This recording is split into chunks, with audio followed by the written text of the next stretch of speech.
هذا النور شفاء صدور فاض وعطر كل لسان. دلت را خانه من کن، مصفا کردنش با من. دلت را خانه من کن، مصفا کردنش با من.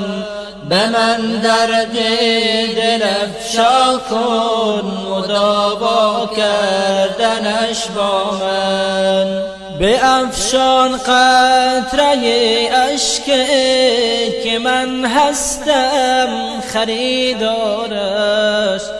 به افشان قطره اشک که من هستم خریدارش. بیاور ذره اخلاص که دریا کردنش با من. اگر گم کرده ای جانا کلید خانه ای ما را. اگر گم کرده ای جانا کلید خانه ای ما را. بیا یک لحظه با ما باش که پیدا کردنش با من. اگر درها به رویت بسته شد دل بد نکن باز آی.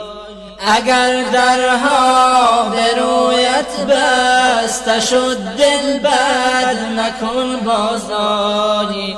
دری خانه دقل وا کن که هموا کردنش با من. با ما گو حاجت خود را اجابت میکنم آن را. با ما گو حاجت خود را اجابت میکنم آن را. طلب کن آنچه را خواهی مهیا کردنش با من. بیا قبل از وقوع مرگ که روشن کن حسابت را. بیا قبل از وقوع مرگ که روشن کن حسابت را. بیاور نیک و بد را جمع که آنها کردنش با من. اگر عمری گناه کردی مشو نومید و از رحمت.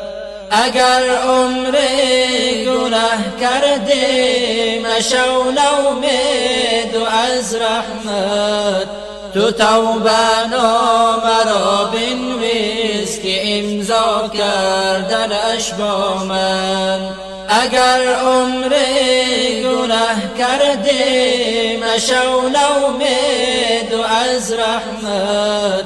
تو توبه نامه را بنویس که امضا کردنش با من. تو توبه نامه را